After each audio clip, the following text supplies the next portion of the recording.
ஆதியிலே தேவன் வானத்தையும் பூமியையும் சிருஷ்டித்தார். பூமியானது ஒழுங்கின்மையும் வெறுமையுமாயிருந்தது. ஆழத்தின்மேல் இருள் இருந்தது. தேவ ஆவியானவர் ஜலத்தின்மேல் அசைவாடிக் கொண்டிருந்தார். தேவன் வெளிச்சம் உண்டாகக் கடவது என்றார். வெளிச்சம் உண்டாயிற்று. வெளிச்சம் நல்லது என்று தேவன் கண்டார். வெளிச்சத்தையும் இருளையும் தேவன் வெவ்வேறாக பிரித்தார்.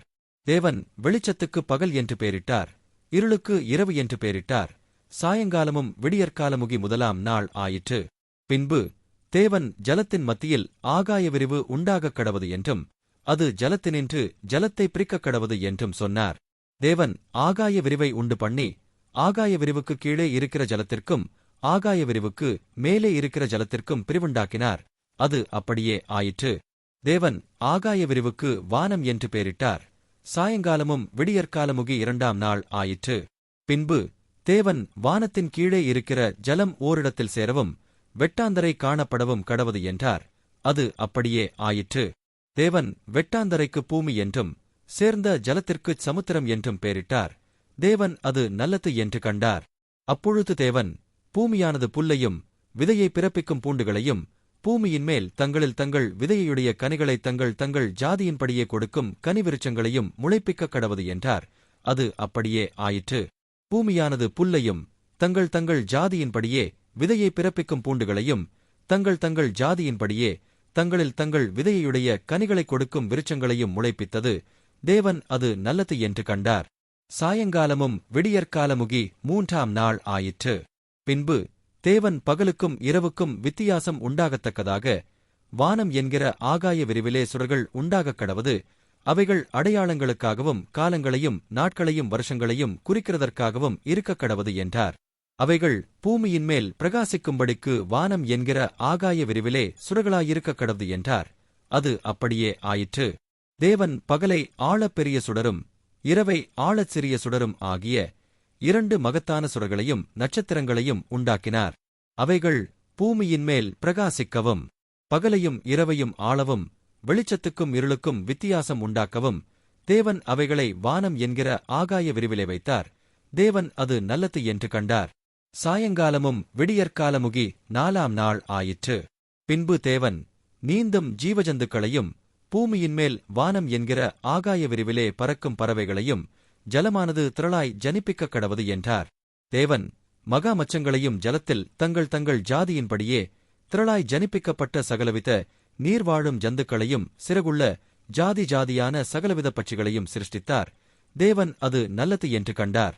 தேவன் அவைகளை ஆசீர்வதித்து, நீங்கள் பலுகிப் பெருகி சமுத்திர ஜலத்தை நிரப்புங்கள் என்றும் பறவைகள் பூமியில் பெருகக் கடவது என்றும் சொன்னார்.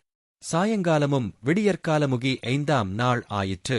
பின்பு தேவன் பூமியானது ஜாதி ஜாதியான ஜீவஜந்துக்களாகிய நாட்டு மிருகங்களையும் ஊரும் பிராணிகளையும் காட்டு மிருகங்களையும் ஜாதி ஜாதியாக பிறப்பிக்கக் கடவது என்றார். அது அப்படியே ஆயிற்று. தேவன் பூமியிலுள்ள ஜாதி ஜாதியான காட்டு மிருகங்களையும் ஜாதி ஜாதியான நாட்டு மிருகங்களையும் பூமியில் ஊரும் பிராணிகள் எல்லாவற்றையும் உண்டாக்கினார். தேவன் அது நல்லது என்று கண்டார்.